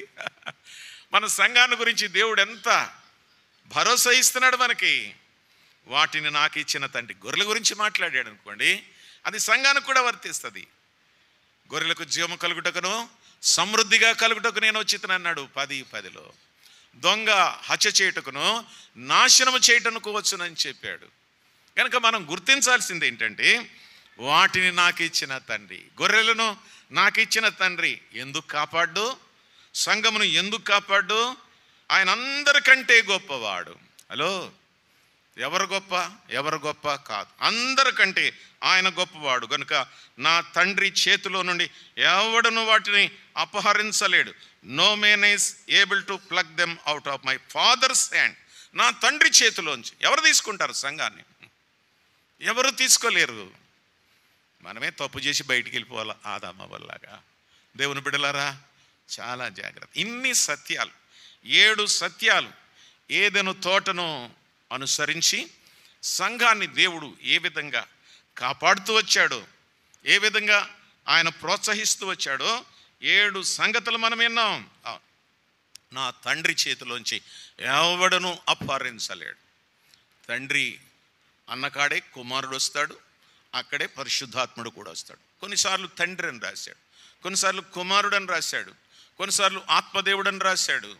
అంచేత ఏం జరుగుతుందంటే నా తండ్రి చేతిలో ఉండి, ఒకసారి ఇలా చెప్పాడు యేసు ప్రభు, ఆయన ఎందు నేను, నా ఎందు ఆయన ఉన్నామని మీరు ఎరుగరా? మీరు తండ్రిని చూడాలని ఎందుకు అనుకుంటున్నారని యోహాను సువార్తలోనే చెప్తాడు. అంచేత వారంతా ఒకటే, త్రిత్వమైన ఏకదేవుడు, త్రియేక దేవుడు. ప్రపంచంలో త్రిత్వాన్ని ఒప్పుకునే సంఘాల్లో మనం మొట్టమొదట ఉన్నాం. ట్రై యూనియన్, తండ్రి యొక్కయు కుమారుని యొక్కయు పరిశుద్ధాత్మ యొక్క నామం అంగీకరిస్తాం. యేసునామం కాదు మంది, యెహోవా సాక్షులు కాదు మంది, ఇంకోటి కాదు. తండ్రి కుమార పరిశుద్ధాత్మ త్రిత్వమైన ఏక దేవుని నమ్మిన సంఘాల్లో మనమున్నాం. ఆయన అధికారం కలిగిన వాడు, ఆయన అతీతుడు, ఆయన అమరుడు. అమరుడు అంటే చావు లేనివాడు, సజీవుడైనటువంటి వాడు, అతీతుడు, ఆ తర్వాత అమరుడు, ఆ తర్వాత మనకి ఆనందాన్ని ఇచ్చేవాడు. తన శక్తి గల చేతులతో సంఘాన్ని కాచేవాడు. ఆయన చేతిలో నుండి ఎవ్వరూ కూడా సంఘాన్ని తీసుకోలేరు. మనమే తప్పు చేసి వెళ్ళిపోవాలి తప్ప సంఘం ఆయనది. స్వరక్తమిచ్చి సంపాదించిన సంఘం. అంచేత సోదరి సోదరులరా, ఈ సత్యాలు మరలా మీరు ధ్యానం చేయాలని నా ఆశ. మరలా ఒకసారి రిఫర్ చేసుకోండి, సేవకులు కాపీ చేసుకోండి. మీరు కూడా మీ తలంపులు కలిపి మీ సంఘాల్లో చెప్పండి. తప్పేమీ కాదు. న్యూటన్ చెప్పింది చెప్పాడు అనకండి, ఎవరు చెప్పినా పర్వాలేదు. దేవుడు ఇంకా మీకు శ్రేష్టమైన తలంపులు ఇస్తాడు. వాటిని తీసుకుని యాడ్ చేసుకుని మీ ఉదాహరణలు అందులో పెట్టుకుని సంఘాలను కాసే పనిలో పెద్దలైన వారు, పరిచారకులైన వారు, సువార్థికులైన వారు నిమగ్నులై ఉండాలని చెప్పి నేను మనవి చేస్తున్నాను. కరోనాలో చాలా సంఘాలు మూలనబడిపోయాయి, చాలా ఇబ్బంది పడిపోయాయి, చాలా కష్టపడిపోయాం. అవును, రొట్టె పాత్ర తీసుకోవడానికి లేని అవకాశాలు కూడా వచ్చేసాయి. చాలా ఇబ్బంది పడిపోయాం. అవును, 2 సంవత్సరాలు కోవిడ్-19 2021 ఇంచుమించుగా ప్రపంచం అంతా వచ్చిన ఒక విపత్తు. ఏం చేస్తాం మరి? ఇంట్లోనే కూర్చుని ఇద్దరం ఆరాధన చేసుకున్నాం. నా భార్య నేను పాత్ర పెట్టుకున్నాం, రొట్టె పెట్టుకున్నాం, స్తుతించాం. నేను స్తుతులు చెప్పాను, ఆమె ఏకీభవించింది మనసులో. ఆ తర్వాత ఇద్దరమే తీసుకున్నాం. ఆ తర్వాత దేవుడు మరలా ద్వారాలు తెరిచాడు. సంఘంలోకి వచ్చాం. అక్కడ మరలా తిరిగి సంఘంలో ఆరాధన ఆరంభించబడింది. నాకు తెలిసిన ఒక ఊరిలో కరోనాలో సంఘం మూతపడిపోయింది. సంఘ నాయకుడు చనిపోయాడు పాపం, పాస్టమ్ గారు కూడా చనిపోయింది పాపం. 200 మంది సంఘం అది. మీరు అంతమంది లేనట్టున్నారు. 200 మంది సంఘం. సండే ఆరాధనకు 200 మంది వస్తారన్నమాట. వాళ్ళందరూ కూడా హిందువులు, ప్రభువు నమ్ముకున్నటువంటి వారు. పాస్టమ్ గారు ఇద్దరు చనిపోయారు. తర్వాత కొంతకాలం మూసారు. లాక్డౌన్ ముగిసిన తర్వాత మరలా ఓపెన్ చేశారు. కొద్దిగా జనాలు వస్తున్నారు. వస్తూ ఉంటుండగా జనాలు పెరుగుతున్నారు. పాస్టర్ గారు కొడుకు టేకప్ చేశాడు. వాడు కూడా ఎక్కడో హెచ్పిలోనే ఎక్కడో ట్రైనింగ్ అయ్యి వచ్చాడు, ఏదో బైబిల్ కాలేజీలో. వాళ్ళ నాన్నగారు ఉండగా కొద్దిగా సహాయం చేసేవాడు. నాన్న అమ్మ లేరు కనుక అతడు టేకప్ చేశాడు, నడిపిస్తూ ఉన్నాడు. 6 నెలలు బాగా నడిచింది. అందరూ చెప్పుకున్నారు కుర్రోడు బాగా నడిపిస్తున్నాడని. 7వ నెల వచ్చేటికి చిన్న సంఘంలో సణుగుడు వచ్చింది. ఆ అబ్బాయి మీద వీడి బిహేవియర్ బాగోలేదు. పాస్టర్ గారు అబ్బాయి కొడుకు సంగతి తేడాగా ఉంది. ఎవరో చూశారు, ఎవరో స్త్రీతో మాట్లాడుతున్నాడట. ఆయనకు భార్య ఉంది, పిల్లలున్నారు. ఏంటి సంగతి? అలాగా దావానంలాగా వ్యాపించిపోతాయి కొన్ని సంగతులు. అంతే, 4 రోజుల్లో మొత్తం అందరికీ తెలిసిపోయింది. అంతే, అందరికీ తెలిసిపోయింది. కొంతమంది వయసులో పెద్దోళ్ళు నిలదీశారు, అబ్బాయి మీ నాన్నలాగా నువ్వు చేయడం లేదు, పరిస్థితి ఏం బాగలేదు తెలుసా, ఇలాగ సంఘాన్ని నడిపితే అందరూ నీలాగా తయారవుతారు, నువ్వు ఉండడానికి వీలు లేదు ఇక్కడ అని చెప్పి వారు పెద్దలు వాక్యం ఎరిగిన వారు కనుక గద్దించారు. అలా ఉండనండి అని చెప్పాడు. ఓవర్ నైట్ ఆ అమ్మాయిని తీసుకుని వెళ్ళిపోయాడు. ఎక్కడికో వెళ్ళిపోయాడు. భార్య విడిచిపెట్టాడు, బిడ్డలు విడిచిపెట్టాడు. ఎలుఫ్ అంటారన్నమాట. లేచిపోయారు, ఎక్కడికి వెళ్ళిపోయారు. సంఘం మూతబడిపోయింది, ఆరాధన ఆగిపోయింది, వాక్య కోడికలు, వారపు కోడికలు అన్నీ ఆగిపోయినాయి, మూత వేయబడింది. ఆ తర్వాత లేటుగా తెలిసింది, పాస్టర్ గారు కొడుకు తీసుకుని వెళ్ళిన అమ్మాయి కూడా ఎదురు యాక్సిడెంట్లో చనిపోయారు. Very sorry. చాలా దుఃఖకరమైనటువంటి సంగతులు. సంఘం భద్రత దేవునిది. ఆయన కాపు కాస్తాడు. యోగ్యంగా చేస్తే ఇంకా ముందుకు నడిపిస్తాడు. కాని పక్షంలో దేవుడు ఏదైనా తోటలో నుంచి ఆదామవ్వలను తీసేసి భద్రపరిచినట్లుగా, కాపాడినట్లుగా మనల్ని గురించి కూడా ఆయన చేయడానికి సమర్థుడైన దేవుడు. జాగ్రత్త పడదాం. ఎక్కడైనా చిన్న చితక, పొరపాటు, మచ్చ, స్పాటు, పెన్న, బాల్, రీఫుల్ గుచ్చినంత మచ్చ కూడా లేకుండా జీవించడానికి దేవుని సంధిలో తీర్మానం చేద్దాం. సంఘం ఆయనది. 7 సంగతులు మనం చూసాం. మధ్యాహ్నం ఇదే అంశాన్ని ఇంకో కోణంలో నేను మీకు జ్ఞాపకం చేస్తాను. అందుచేత ఇంత శ్రేష్టమైన వాక్యం, ఇంత స్వచ్ఛమైన వాక్యం మనం సంఘస్థులో, అది మర్చిపోకూడదు. మనం మానవుడు సంఘజీవి అని 2వ తరగతి నుంచి పాఠాలు చెప్పాం. మానవుడు సంఘజీవి, దొంగజీవి కాదు. అర్థమైందా? అందుకని సంఘము దేవునికి మహిమ తేవాలి. సంఘంలో ఉన్న మన కార్యక్రమాల ద్వారా పరలోకమందున్న దేవుడు మహిమపరచబడాలి. ఆయన మన సంఘాన్ని ప్రభు రాకడ వరకు, లేక మనం ప్రభు దగ్గరికి వెళ్ళే వరకు కూడా ఆయన భద్రపరచువాడు. నా చేతిలో నుండి మిమ్మల్ని ఎవ్వడు అపహరించలేడనేటువంటి గొప్ప ధైర్యాన్ని మనకిచ్చాడు. ఇంకా ఎవరైనా ప్రభువు నమ్మలేదా? క్రీస్తు రక్తంలో కడగబడలేదా? మారు మనసు పొందలేదా? నిత్య జీవానికి వారసులో కాదో తెలీదా?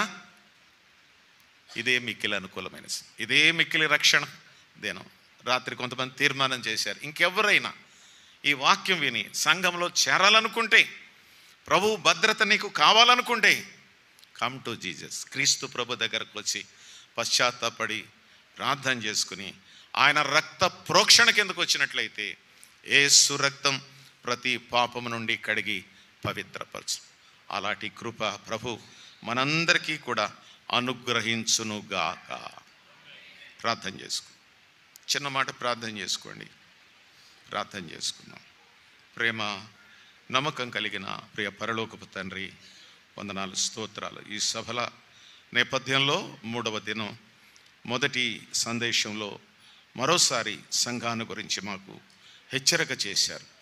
మాలో చాలామంది సంఘం నాది నాది మాది మాది అనేటువంటి పరిస్థితుల్లో కనపడుతున్నారు. మీరు మీ సంఘం అని చెప్పారు. అందుచేత సంఘ క్రమాన్ని మేము ఎరిగి మా ఉనికి ద్వారా నీకు మహిమ తెచ్చేటువంటి కృపను దయచేసి మీరు ఆశీర్వదించండి. మంగళగిరిలో మీ స్వరక్తమిచ్చి సంపాదించిన మీ సంఘం కొరకు మరొకసారి స్తుతులు చెల్లిస్తూ మిమ్మల్ని ఘనపరుస్తూ వాక్యమయ్యున్న యేసుక్రీస్తు వారి పేరట స్తుతించి ప్రార్థించి వేడుకొనుచున్నాము పరమ తండ్రి. ఆమేన్. Thank you. God bless you.